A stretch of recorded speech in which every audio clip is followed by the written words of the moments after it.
lanjut. Jadi dalam arti yang teman-teman sampaikan tadi mengenai sekretaris itu tidak ada yang keliru, semuanya benar. Cuman ada dua, nanti akan kita bahas bersama-sama. Ada sekretaris pribadi, ada sekretaris perusahaan atau organisasi. Yang mana tugasnya yaitu adalah membantu kelancaran pekerjaan, terutama di bidang administratif atau administrasi. Baik itu di bidang manajerial atau pimpinan, berarti sebagai sekretaris pimpinan atau pribadi, atau dia sebagai sekretaris perusahaan atau organisasi, tergantung dari jenis sekretarisnya. Ada beberapa menurut para ahli mengenai arti dari sekretaris itu. Yang pertama, ada yang mengatakan bahwasanya sekretaris itu adalah seseorang yang melakukan korespondensi, memelihara warkat untuk perseorangan ataupun organisasi. Apa korespondensi itu? Apa korespondensi? Pengarsipan. Ada yang lain menambahkan apa korespondensi itu? Respon itu apa respon itu?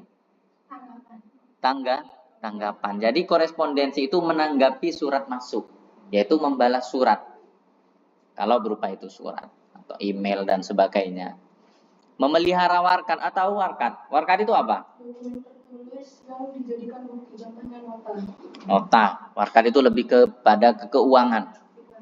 Kwitansi, keuangan, pokoknya yang berbau ada unsur uang atau nominal, itu biasa lebih dibilang warkat. Kalau dulu kita sebelum bank menyeluruh, kalau dulu bank hanya ada di pusat-pusat kota. Ketika kita melakukan transfer uang dulu kita menggunakan apa? Kalian nggak nututin. Saya juga nggak nututin sih. Cuman membaca sejarah menggunakan kantor pos. Atau bahkan sekarang bantuan sosial itu masih menggunakan kantor pos. Nah, di situ namanya warkat. Kalau sekarang kan itu namanya bisa ada yang bilang itu aplikasi kalau sekarang. Kalau kalian ke bank, formulir untuk mengisi ngambil uang ataupun transfer itu namanya aplikasi. Kalau sekarang sudah seperti itu. Baik itu untuk orang perorangan ataupun organisasi.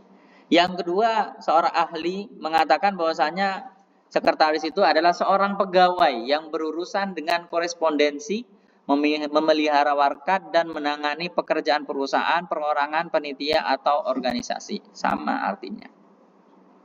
Yang ketiga juga mengartikan bahwasanya sekretaris itu adalah seorang pembantu yang menerima pendiktian. Tahu pendiktian? Apa pendiktian itu? Tutup ya. Apa tulisan sebelah ini ya? Menyiapkan korespondensi, menerima tamu, memeriksa dan mengingatkan atasan mengenai kewajiban atau janji. Tahu pendiktian? Pendiktian itu semisal saya bilang A, kalian ngetik A. Dikte. Bukan instruksi. Dia akan mengetik ataupun menulis. Semisal kalau asisten ahli, kalau kalian ikut melihat presiden ataupun pejabat-pejabat negara, kan ada yang membawa catatan-catatan. Siapa kalau yang sering ikut Prabowo itu?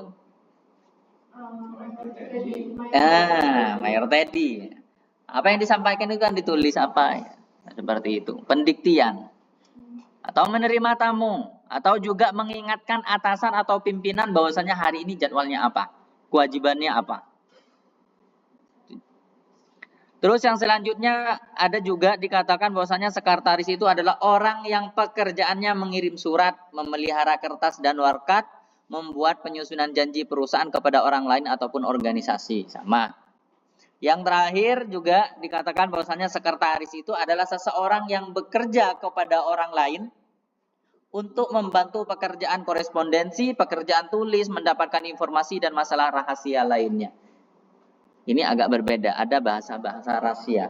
Berarti orang yang menjadi sekretaris mampu untuk menjaga rahasia. Baik itu rahasia pimpinan ataupun rahasia perusahaan. perusahaan. Makanya sekretaris itu mampu dibayar mahal. Kenapa? Karena dia punya intinya dia punya kunci-kunci dalam suatu perusahaan. Kalau dia sudah tahu kuncinya, berarti dia tahu untuk bisa masuk ke dalam suatu tempat ataupun ruangan ataupun apa. Kalau dia tidak kita pelihara dengan baik, maka otomatis dia akan membocorkan hal-hal seperti itu kepada perusahaan lain. Atau ada yang seperti contoh ada di perusahaan rokok Gudang Garam kalau nggak salah, itu tim produksi istilahnya yang mengatur komposisi dalam pembuatan rokok, produksi rokok itu dia malah dijaga ketat oleh satpam dan pengamanan yang ketat. Kenapa? Karena dia yang memegang komposisi di suatu rokok itu kok bisa seperti ini. Saya nggak ngerokok, saya juga nggak ngerti rasanya rokok seperti apa. Dia dijaga ketat, kenapa? Karena kalau sampai dia itu tidak dijaga, ternyata dia bertemu dengan orang-orang yang sama memproduksi rokok, khawatir dia akan membocorkan apa yang ada di dalam rokoknya orang itu. Dia juga menjaga kerahasiaan. Jadi yang terakhir ini adalah sekretaris yang bisa menjaga rahasia. Ada dua pembedaan. Mungkin dari teman-teman sebelum saya lanjut bisa ada yang menyampaikan, kecuali dari teori saya, jangan ambil dari teori saya, bedakan apa itu kesekretariatan, apa itu sekretariat, apa itu sekretaris. Apa? Kalau kesekretariat itu adalah ilmu atau bidang mempelajari kesekretariatan. Contohnya mata kuliah pengamat kesekretariatan yang dipelajari oleh mahasiswa prodi administrasi perkantoran. Yang kedua itu sekretariat itu adalah unit kerja atau tempat. Contohnya Bank A7 menjadi pusat administratif. Oke. Terus yang sekretaris itu adalah orang yang menjalankan tugas administratif. Ada yang mau menambahkan?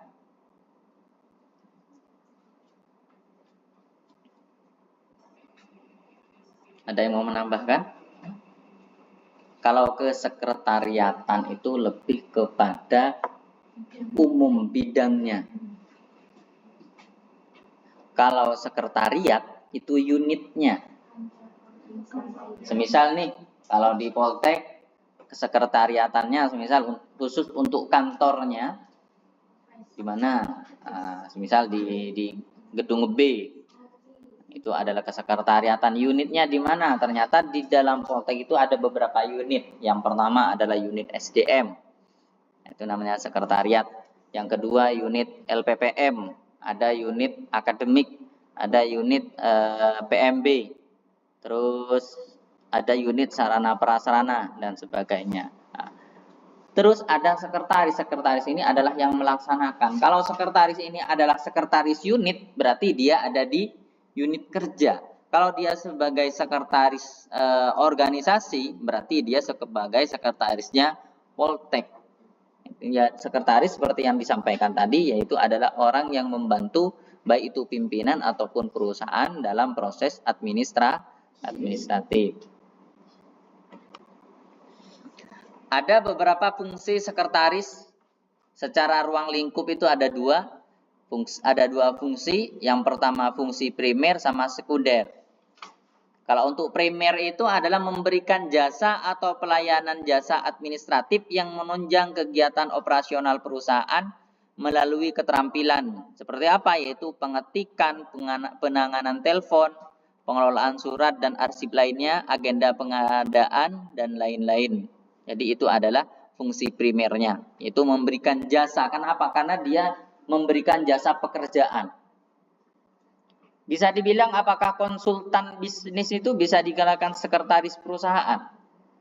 Jadi ada seseorang yang mendirikan perusahaan namanya konsultan. Konsultan bisnis misal atau konsultan hukum. Apakah itu bisa dibilang bagian dari sekretaris? Bisa. Nah, karena konsultan itu adalah membantu proses hukumnya. Semisal nih kalian mendirikan perusahaan, kalian harus ada izin. Izinnya yang memproses adalah notaris.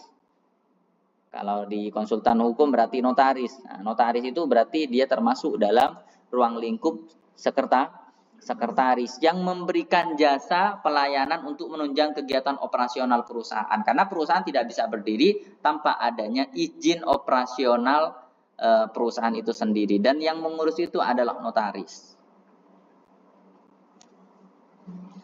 Ada fungsi sekunder yaitu turut menjamin kelancaran organisasi serta bertanggung jawab atas aktivitas rutin kantor dengan memanfaatkan beberapa pengetahuan seperti bisnis, perbankan, statistik, hubungan antar manusia, komunikasi, dan lainnya. Kalau secara sekundernya yaitu adalah orang yang menjamin kelancaran. Berarti siapa kira-kira?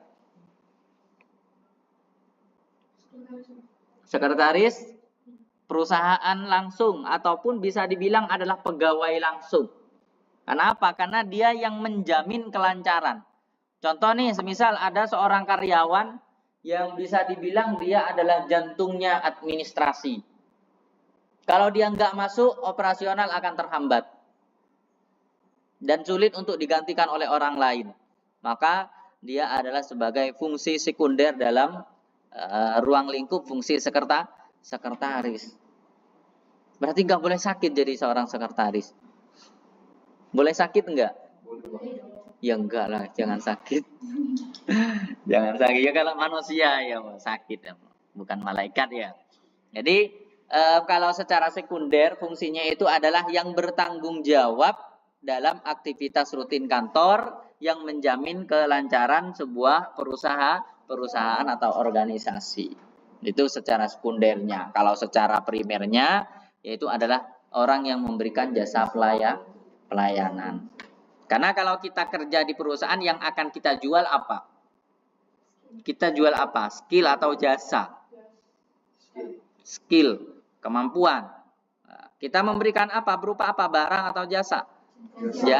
Jasa. Ada beberapa kedudukan fungsi sekretaris. Jadi sekretaris itu banyak. Ada sebagai staf atau karyawan. Tapi tidak dibilang dia sekretaris.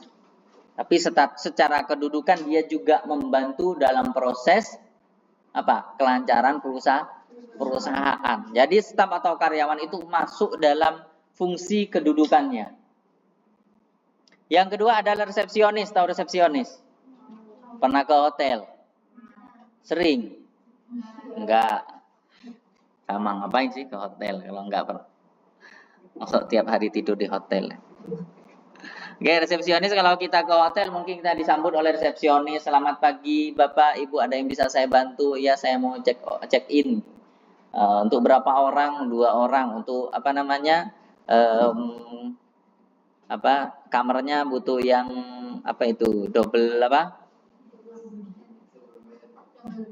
double bed atau yang single.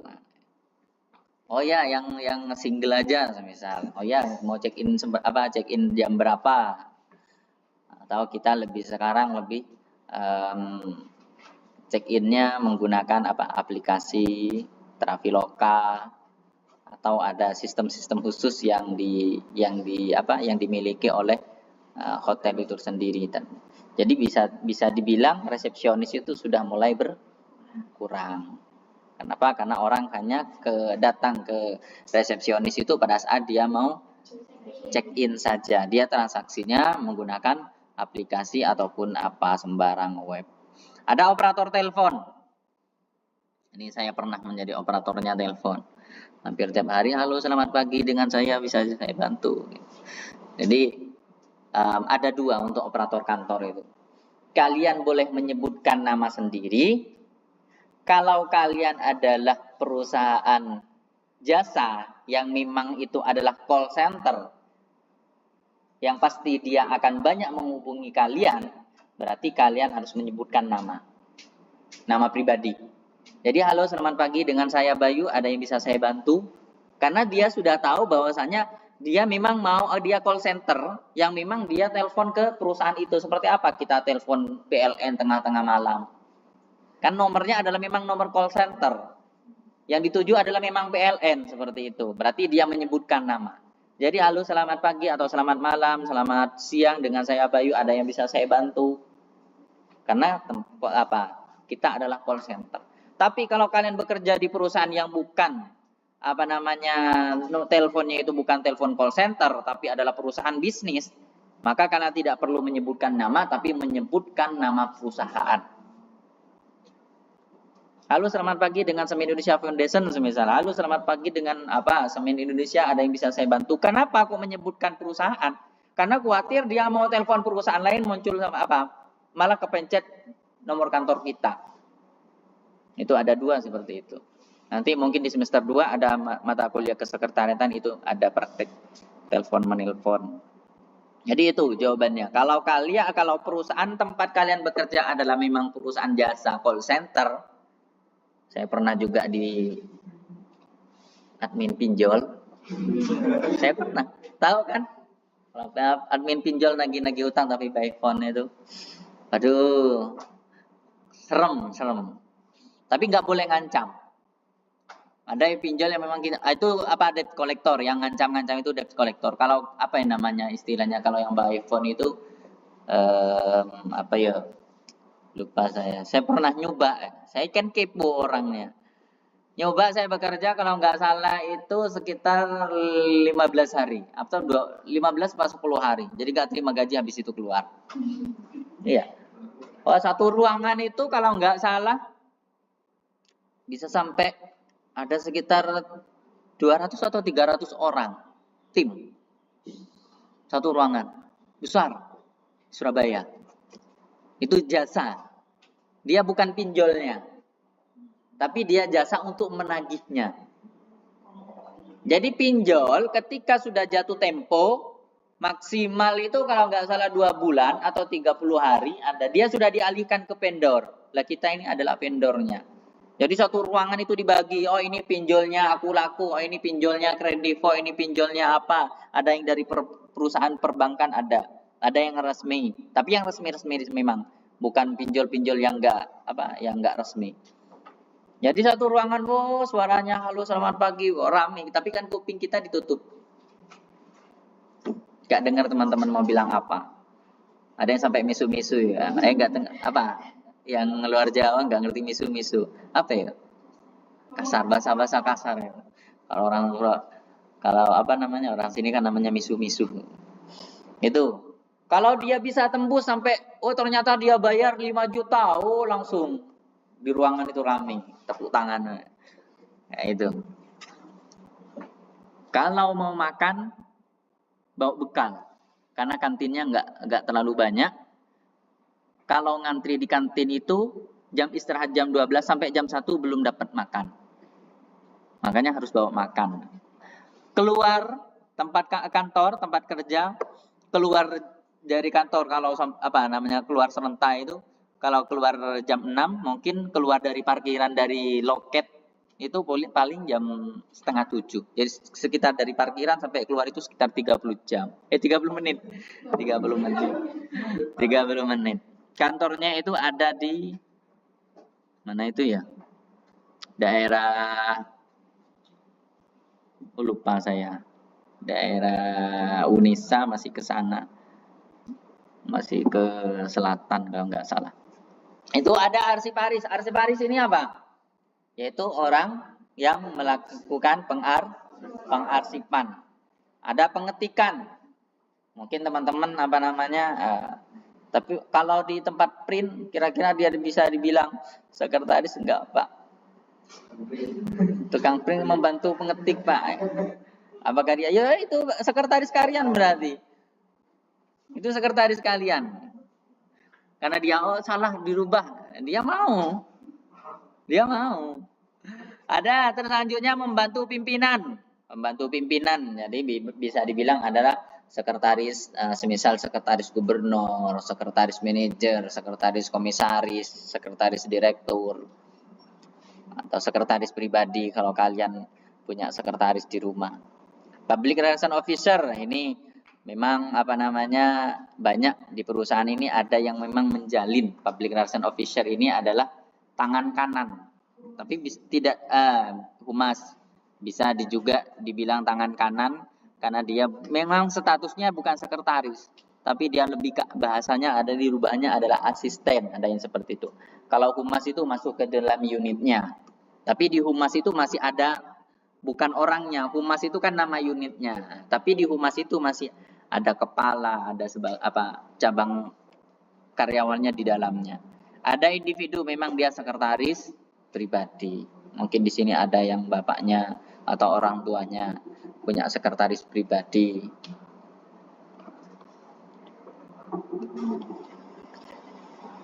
Terus kalau ini adalah secara kedudukan, fungsi sekretaris secara kedudukan. Terus kalau fungsi sekretaris secara hubungannya itu menjaga manajer. Berarti dia bukan sekretaris, Pak. Apa? Bodyguard. Bisa. Secara hubungannya dia juga bisa dibilang sekretaris. Karena menjaga juga menjamin kelancaran operasional. Presiden mau kemana, kayak kapan hari Jokowi mau kemana itu yang tidak diperbolehkan oleh Kewamina ya, yang nggak dibolehin itu ya sama Panglima lah. Tugas keamanan kan siapa? Kan Panglima ya. Saya nggak mau tahu, pokoknya saya mau ke sana. Yang menjamin keamanan ya kalian, kan seperti itu. Yang menjaga pimpinan. Ada asisten pribadi. Asisten pribadi banyak lah kalau sekarang. Banyak asisten pribadi itu banyak. Kalau Pak Khalid itu kayaknya di rumahnya itu, ibunya, istrinya kayaknya yang punya asisten pribadi. Kan ibunya itu pegawai negeri, dosen di Unisa, Universitas Negeri Surabaya. Kalau Pak Khalid itu kan dia punya 2 yayasan. Beliaunya itu pembina yayasan Al-Ibroh sama Al-Ummah. Mungkin kalau orang Gresik ngerti Al-Ibroh sama Al-Ummah. Yang Gresik ngerti Al-Ibroh sama Al-Ummah. Ya, itu kan yayasannya Pak Khalid. Beliaunya itu punya 2 yayasan. Beliaunya pernah jadi PNS tapi keluar. Gak mau. Mungkin ya faktor banyak lah. Seperti itu. Jadi beliaunya kalau nggak salah istrinya beliaunya juga punya asisten pribadi. Perawat. Ya bisa dibilang juga fungsi sekretaris sebagai perawat. Kalau memang pribadi berarti dia perawat keluarga. Ada juga sebagai penasehat. Secara hubungan dia sebagai penasehat pimpinan atau penasehat organisasi atau perusahaan.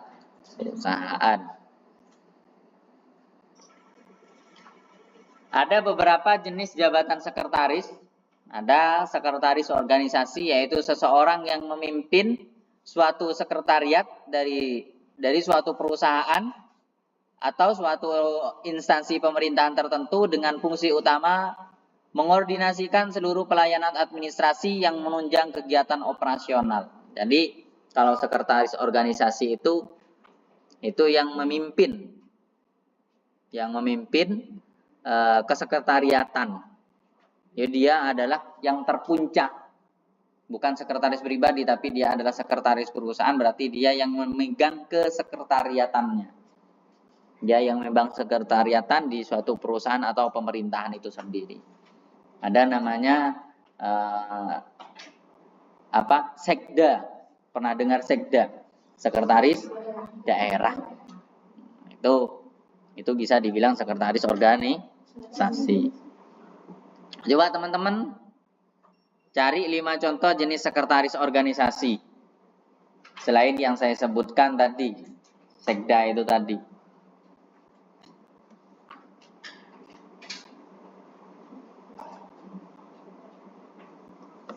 5 saja. Gak usah banyak-banyak. 10 boleh Pak? Boleh. Tapi saya minta 5.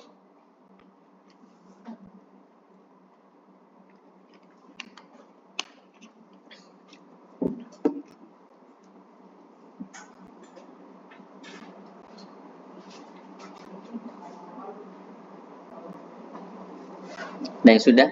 Isi sudah? Sudah. Apa ya sih? Yesi dulu.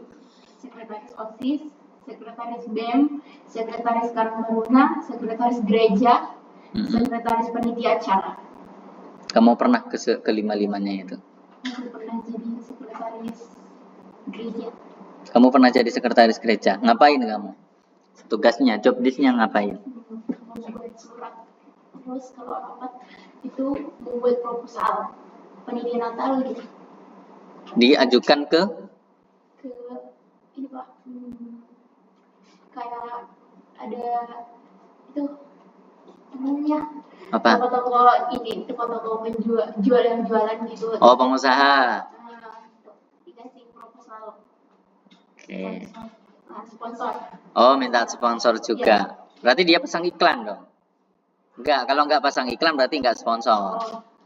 Cuman minta apa? Donatur. Nah, donatur berarti. Kalau dia pasang iklan, misal dia pasang booth ataupun pasang banner, berarti dia minta sponsor. Seperti itu. Ada juga yang kayak gitu. Ada yang memang seperti itu. Biasanya perusahaan. Tapi ini enggak. Tapi toko ini Dusan gitu, ada banyak cabangnya. Oh, iya iya. Oke. Selanjutnya. Sekretaris Jenderal, Sekretaris Umum, Sekretaris Bidang, Sekretaris Panitia, sama Sekretaris Eksekutif. Oke, ada yang mau nambahin?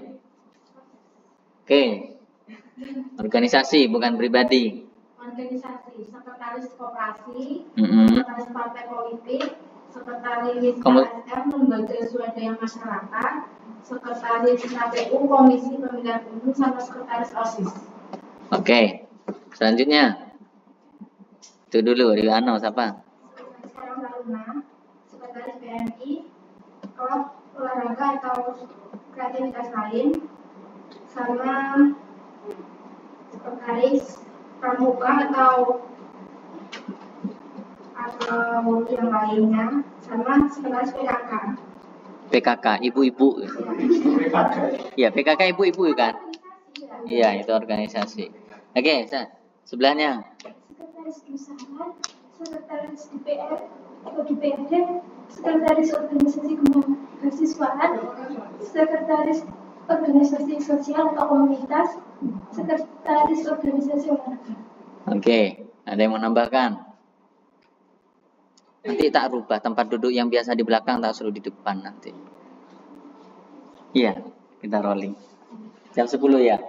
Kita ambil dulu. Gak dengeran di sini ya. Kita baca sendiri aja. Indonesia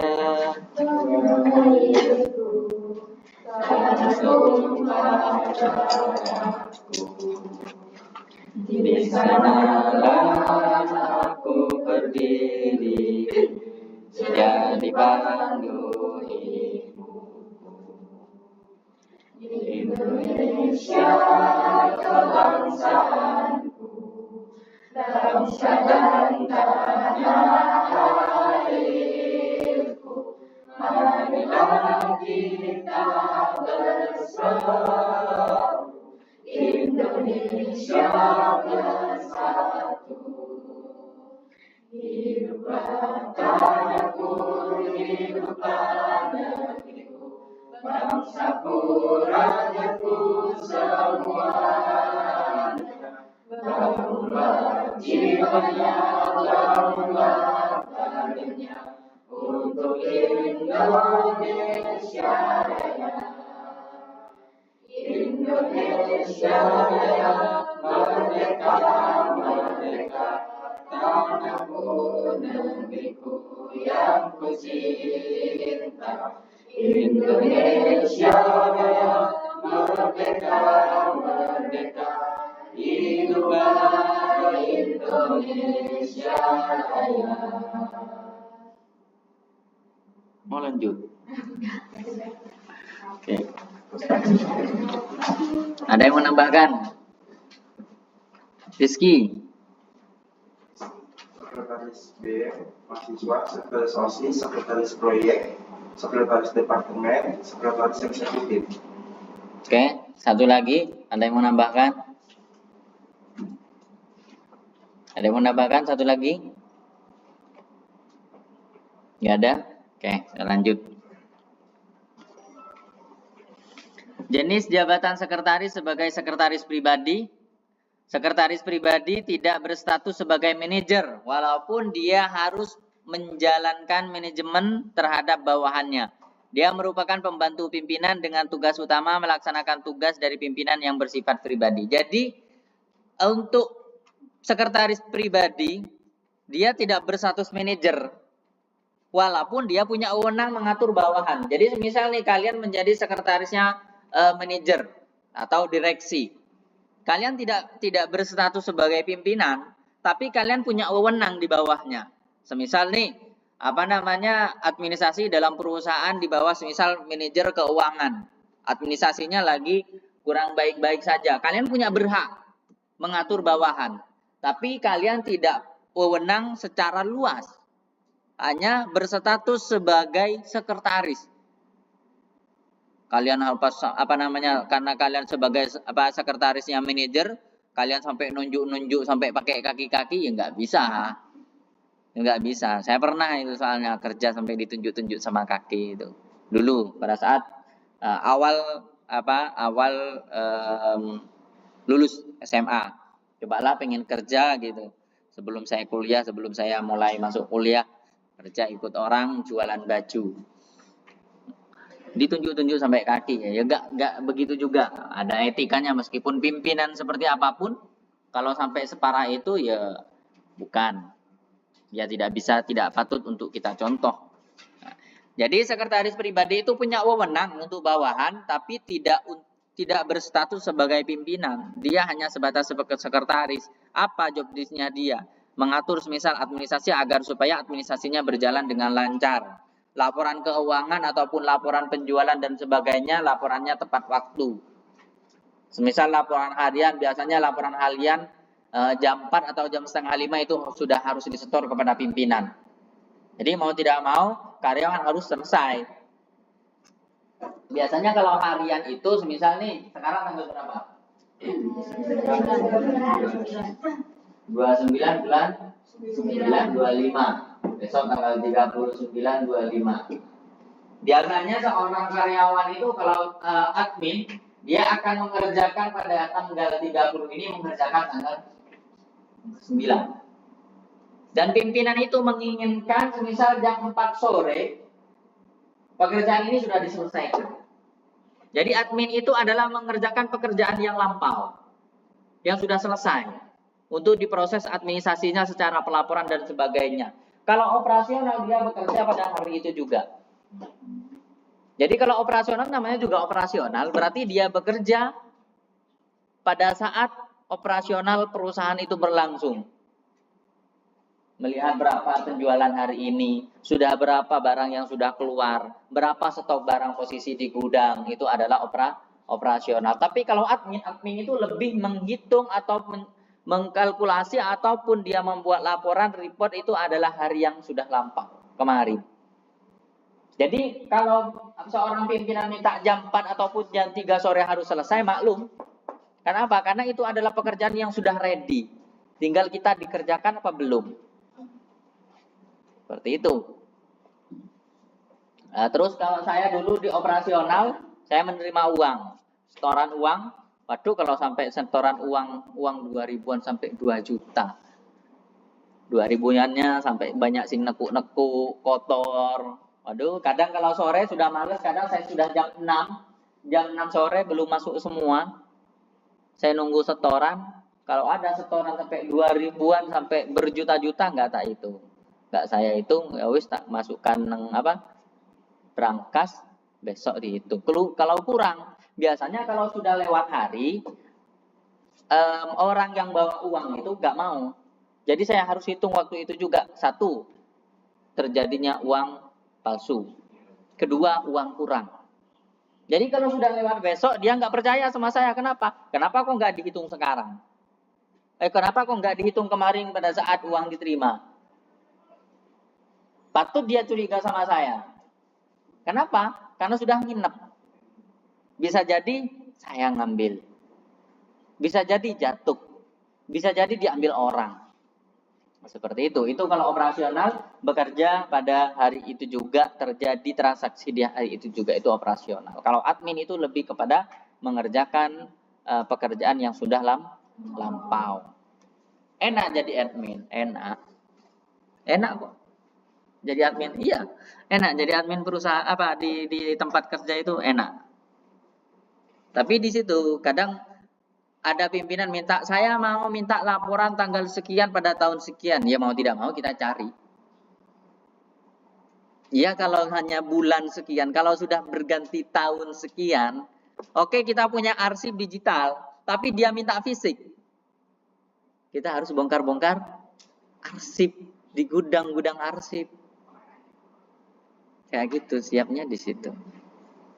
Ya mental, jadi makanya teman-teman kalau kalian kemarin sempat saya tanya ada yang pengen jadi pegawai negeri, nggak ada. Pengennya apa? Pengen pekerja BUMN. Harus mental kalian harus seperti itu. Jadi nggak boleh terutama yang cewek-cewek sedikit-sedikit nangis. Nah, nggak apa, karena di tempat kerja akan seperti itu.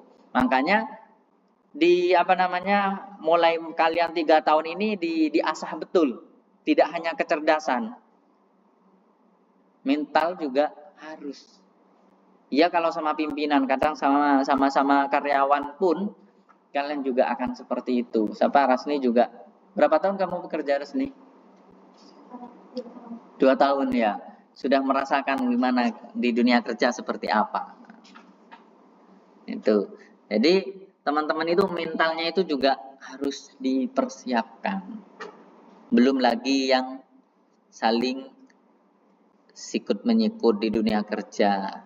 Mungkin kalau perusahaannya menengah ke bawah, nggak terlalu banyak hal seperti itu. Tapi kalau sudah perusahaan yang sudah menengah ke atas, mereka itu saling sikut menyikut, saling senggol menyenggol agar supaya apa? Dia naik jabatan. Dia jual muka agar supaya pimpinan bisa melirik ke dia. Agar supaya dia diangkat menjadi apa, dan seperti itu. Jadi seperti itu di dunia kerja. Makanya kalian harus bisa tidak hanya kecerdasan, kecerdasan juga butuh. Kompetensi kalian juga butuh, harus wajib. Tapi mental kalian juga harus disiapkan. Jangan sedikit-sedikit kerja kayak gini, oh saya pengen berhenti. Saya pernah memasukkan orang ke tempat kerja itu, saya bilang kalau kamu mau kerja ikut saya, minimal kamu bisa bekerja 6 bulan. Kalau kamu sudah bekerja 6 bulan, berarti kamu sudah menguasai di perusahaan ini seperti apa. Tapi kalau kamu sebelum 6 bulan kamu sudah merasa nggak nyaman dan sebagainya, berarti kamu akan tetap punya prinsip di tempat kerja seperti itu. Tidak hanya di sini, di tempat lain akan seperti itu. Kamu kira di perusahaan itu perusahaan yang harus menyesuaikan diri kalian? Tidak. Tapi diri seorang karyawan yang harus menyesuaikan keadaan perusahaan. Oh di tempat saya di tempat kerja saya nggak enak. Apa? Karena pimpinannya datangnya jam 10, sedangkan karyawan dituntut untuk datang jam 7. Ya namanya juga pimpinan. Ya nggak bisa. Ya, jadi minimal kalau saya punya prinsip itu bekerja itu minimal 6 bulan. Kalau kalian mau niat kerja, kalau hanya coba-coba ya terserah. Kayak saya nyoba-nyoba belum 1 bulan, kayaknya cuma pengen tahu aja, nggak niat kerjanya. Itu pas setelah keluar kerja, baru keluar kerja. Pernah masuk di Smart Friend itu kalau nggak salah hampir 2 bulan kalau nggak salah. Cuman ya iseng-iseng aja, bukan niat mau terjun di dunia kerja itu. Pengen tahu kayak apa sih? Karena backgroundnya pengen di perusahaan. Lanjut jenis jabatan sekretaris. Ada tingkat sesuai dengan tingkatan jabatannya. Ada sekretaris junior, ada sekretaris senior, ada spesialisasi di bidang sekretaris. Untuk sekretaris junior itu yaitu sekretaris yang baru mulai karirnya sebagai sekretaris dan belum memiliki banyak pengalaman kerja sebagai sekretaris. Bahkan tidak punya pengalaman sama sekali. Ini namanya sekretaris junior. Kalian baru lulus ternyata ada peluang sebagai sekretaris. Coba aja. Terus yang kedua adalah sekretaris senior, yaitu sekretaris yang sudah memiliki kemampuan kerja dan memiliki banyak pengalaman kerja. Misal kalian sudah bekerja di suatu perusahaan, pernah membantu sebagai pimpinan. Kalian ada resign, kemudian kalian melamar di tempat kerja baru, kalian membawa segudang pengalaman. Kalian kalau sudah punya banyak pengalaman, kalian bisa meng-up gaji. Jadi misal biasanya kalau di tempat kerja, pada saat wawancara kerja kalian akan ditanya, kamu mau minta gaji berapa? Biasanya di awal wawancara seperti itu. Resmi dulu kayak gitu enggak? Enggak. Langsung dipatok kamu gajinya sekian gitu. Ada beberapa kali saya mewawancara di tempat kerja itu ditanya, kamu mau gaji berapa? Padahal perusahaan itu sudah punya sudah punya ring-ringan ataupun tahapan-tahapan dalam perusahaan untuk mendapatkan misal karyawan baru sebagai staf. Gajinya UMK Gresik 4,8. Terus di atasnya ini semisal manajer atau SPV lah. SPV. Ini 5,7. Terus ini manajer 6,5 gaji pokok. Kalian melamar sebagai staf. Padahal perusahaan ini sudah punya maksimal gajinya yaitu 4,8, tapi kadang masih ditanya. Sama interviewer itu ditanya, kamu mau gaji berapa? Karena apa? Karena kalian itu adalah sudah berpengalaman. Karena orang yang sudah berpengalaman kerja, dia punya ekspektasi yang beda. Misal Rasuni sudah pengalaman 2 tahun ataupun teman-teman yang lain sudah pengalaman kerja 2 tahun, melamar ke saya. Saya tanya, kamu mau gaji berapa? Oh, saya mau minta gaji 7 juta. Masuk akal enggak? Misal. Perusahaan itu akan menyampaikan, oke, kamu punya ekspektasi 7 juta. Bagaimana kalau perusahaan hanya mampu membayar kamu di 4,8 sesuai UMK Gresik? Kalian mau jawab apa? Apakah hal itu akan diambil? Artinya apa? Perusahaan itu ingin mencoba. Kamu punya pengalaman banyak di perusahaan sebelumnya, kamu juga punya ekspektasi gaji yaitu 7 juta. Bagaimana kalau perusahaan hanya bayar kamu 4,8? Oh, nggak bisa Pak, berarti sudah nggak bakalan diterima. Tapi apa? Untuk bisa keterima? Negosiasi. Kamu sampaikan. Oke Pak, kalau memang perusahaan punya ring-ring gaji yang sudah ditetapkan untuk karyawan baru di 4,8, apakah punya potensi? Saya yang punya pengalaman kerja yang sebelumnya cukup mendukung dalam pekerjaan saya saat ini, apakah saya punya potensi naik nanti ketika saat ini saya terima di 4,8? Yang dalam hatinya ya sudah Pak, diterima. Aslinya dalam hati itu bilang, oh ya Pak, sudah nggak apa-apa diterima daripada saya nggak kerja. Cuman kita olah, apakah Pak nanti setelah 6 bulan mungkin ada evaluasi lagi Pak untuk saya, atau ada jabatan yang mungkin bisa saya kerjakan di luar pekerjaan untuk bisa saya dapat angka di atas 4,8 karena saya punya tanggung jawab. Anak saya saat ini kuliah, anak saya yang satunya masuk SD, yang satunya masuk SMA, yang secara kebutuhan saya di angka di minimal di 6,5 Pak. Nah, perusahaan itu mulai berpikir, apa yang dipikirkan oleh perusahaan? Oh, kayaknya anak ini bagus, punya ekspektasi gaji dan juga punya ekspektasi kerja.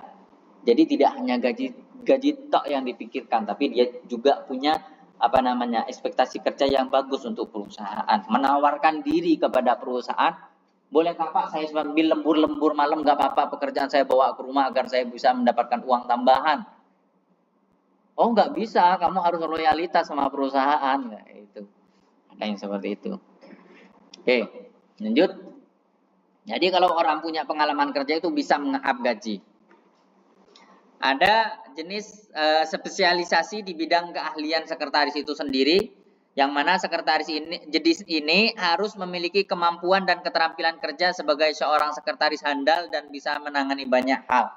Jadi kalau memang namanya juga spesialisasi, dia memang spesialisasi di bidang sekretaris. Berarti di bidang kesekretariatan dia harus paham. Contoh dokter spesialis gigi. Dia nggak tahu gigi yang ini gimana, kalau gigi gini gimana. Berarti dia bukan Spesialis. Dia dokter umum, seperti itu. Jadi namanya juga spesialisasi, berarti dia juga harus memahami semua jenis pekerjaan yang berhubungan dengan pekerjaannya dia, statusnya dia.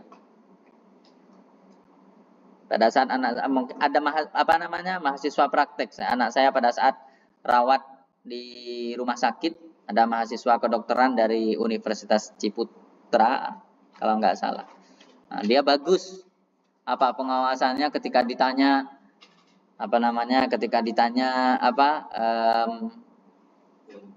kalau kayak gini sakitnya kira-kira ditimbulkan oleh apa, terus kalau perawatannya yang harus intensif bagaimana, itu bisa menjawab semua. Berarti dia memang oke di bidang kedokteran, masuk di bidang kedokteran.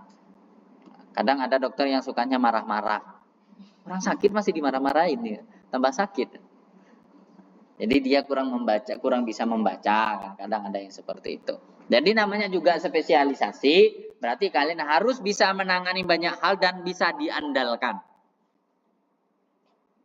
Kadang kalau kita kerja, dimintain pekerjaan, kira-kira kalau kalian kerja dan dimintain tolong pekerjaan oleh pimpinan, kira-kira kalian mau nggak? Beneran mau? Itu biasanya ditanyakan pada saat kalian itu interview kerja.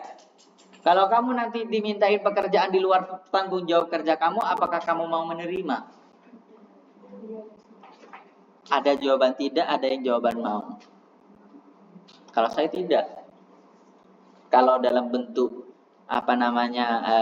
pribadi antar karyawan, mungkin saya akan menolak, Pak. Karena apa? Karena sudah ada job desk masing-masing. Berarti orang yang meminta tolong kepada saya, berarti dia orang profesional di dalam menyelesaikan pekerjaannya. Kenapa saya yang biasanya saya mengerjakan ini selesai 1 hari, kenapa dia nggak bisa? Padahal sudah diukur pekerjaannya sesuai dengan job desk masing-masing. Terus kalau pimpinan yang minta bantuan pekerjaan, apakah akan mau? Mungkin saya akan belum bisa menyanggupi untuk mau, namun saya tetap memprioritaskan pekerjaan, dan karena itu pekerjaan pribadi saya, karena itu adalah tanggung jawab utama saya.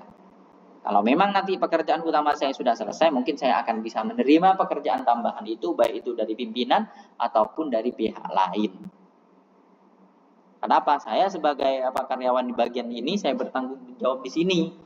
Jadi kalian harus bisa menjawabnya, nolak pun dengan halus, menerima pun dengan halus.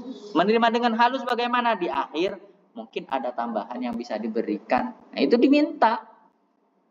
Karena kalian ada pekerjaan tambahan. Adakah tambahan mungkin fee ataupun honor untuk menyelesaikan pekerjaan ini yang mungkin bisa saya kerjakan di rumah. Seperti itu. Meskipun kalian handal dan bisa diandalkan, bukan berarti kalian itu dimintain tolong terus. Ya rugi, kerja bakti. Nah, ini kok tutup aja. Malu paling. Editan saya nggak tutup kok. Tugas sekretaris ada tugas rutin. Tugas rutin itu merupakan tugas yang hampir setiap hari dihadapi tanpa menunggu instruksi dan dilaksanakan sesuai aturan yang ditetapkan. Carikan contohnya.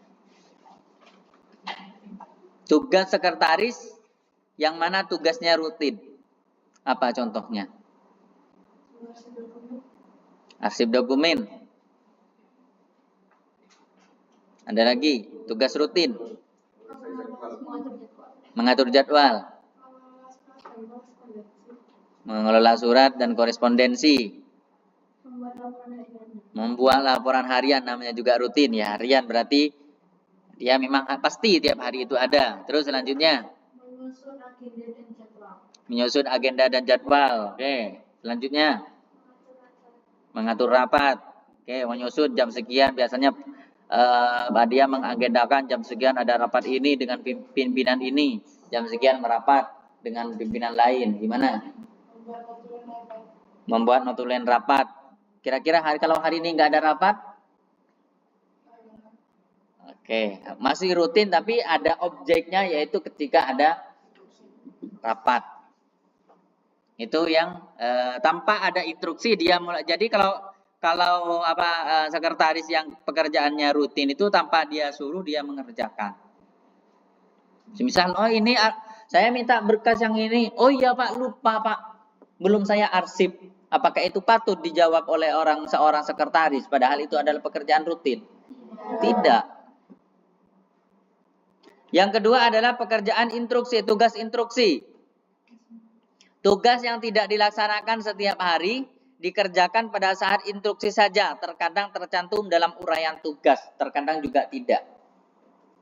Membuat surat khusus. Apa? Membuat surat khusus. Membuat surat khusus. Contohnya apa surat khususnya? Surat undangan resmi, surat perintah, atau surat keputusan. Oke. Terus? Membuat laporan khusus itu evaluasi pekerja. Oke. Menyiapkan bahan presentasi pimpinan sesuai permintaan.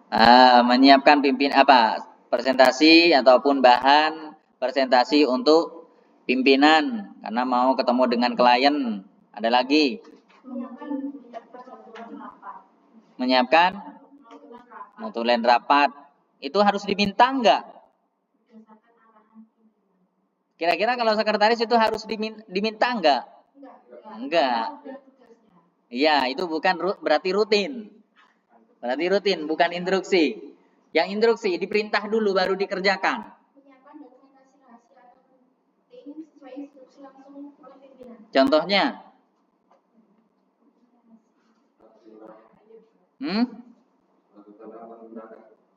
Melakukan hari ini saya jam segini minta rapat. Boleh. Melakukan pembayaran. Kamu coba kirimkan ini fee buat si ini. Itu bukan tugas rutin, misal. Itu adalah tugas-tugas yang ada instruksi. Ada tugas kreatif, tugas yang dilaksanakan atas prakarya sendiri. Sekretaris yang berdaya guna dan berhasil guna harus penuh inisiatif dan dinamis. Ini, kalian kalau di tempat kerja jangan monoton ya. Pekerjaannya jangan begitu-begitu aja. Iya, tak boleh. Bekerja seperti itu nggak boleh. Nggak hanya sekretaris. Kalian pekerja apapun. Kalian tidak boleh bekerja hanya monoton. Ya, bekerjanya ya itu, ya sudah yang kamu kerjakan. Nggak boleh. Kamu harus punya inisiatif. Coba diusulkan ke pimpinan. Kalau Pak, kalau kayak gini gimana? Itu akan memancing kalian untuk bisa naik jabatan. Ya bukan jual muka ya, bukan. Karena memang itu harus inisiatif seperti itu. Pak, karena berdasarkan terjadinya kemarin hal-hal seperti hilangnya surat. Kemarin yang terjadi hilangnya uang. Bagaimana kalau proses pembayaran barang ini melalui transfer saja? Untuk meminimalisir terjadinya uang palsu, nomor 2 terjadinya uang hilang dan sebagainya. Itu inisiatif, sampaikan kepada pimpinan. Pak, untuk minimalisir terjadinya surat yang rusak atau bahkan oleh supir suratnya kena tumpah air. Bahkan kadang suratnya dibuat untuk tempat makanan sehingga rusak oleh supir, kadang ada yang seperti itu. Gimana kalau suratnya itu berupa surat elektronik saja? Surat jalannya dikirim secara elektronik saja dan sebagainya. Itu inisiatif. Jadi tidak hanya seorang sekretaris, karyawan apapun harus punya ide-ide kreatif untuk menunjang pekerjaannya. Oh ya sudah, itu bukan pekerjaan saya. Ada tugas koordinatif, yaitu menyampaikan kegiatan secara teratur guna mewujudkan keseluruhan waktu dan arah yang tepat sehingga terdapat tindakan yang serasi untuk mencapai tujuan yang ditetapkan. Koordinatif apa? Ketika kalian mau ambil langkah suatu tindakan, kalian koordinasi. Kalau menganggap kalian itu masih dalam tim, terutama satu kelas ada 16 orang. Ternyata di antara teman-teman ini ikut kegiatan organisasi di luar 50%. Koordinasi, ayo gimana kalau hari Senin minta libur ke Pak Basir, ditunda hari Minggu semisal. Kuliahnya di kafe aja di luar. Koordinasi dengan teman-teman. Tapi jangan. Saya minggu-minggu disuruh ke sini. Iya kalau saya di Gresik. Dari Surabaya kadang ya malas. Itu. Jadi apa? Kalau kalian terutama yang tim itu harus ada koordinasi. Jangan ambil ini lagi. Kadang ada seorang pimpinan itu mengumpulkan anggotanya dalam rapat. Tapi dia sudah punya usul dan usul ini harus disetujui. Tapi dia masih minta, gimana menurut kalian usulan saya? Ini. Dia punya usul yang lain. Karena dia merasa pimpinan, apa? Ya enggak, tetap yang harus disetujui adalah keputusan saya. Ya tidak usah minta pendapat orang kalau kayak gitu. Cukup apa? Disampaikan bahwasanya saya punya inisiatif seperti ini. Jadi kalian harus seperti itu. Kalau kalian minta pendapat orang tapi orang berpendapat tetap gak diterima, harus pendapat kalian yang harus diterima, ya bukan minta pendapat itu namanya. Berarti wajib disetujui. Iya, minta persetujuan. Jadi koordinasi itu harus, terutama dalam tim. Sudah. Materinya dikit saja. Kurang. Jam berapa? Oh, 10:30 ya. Kurang 30 menit.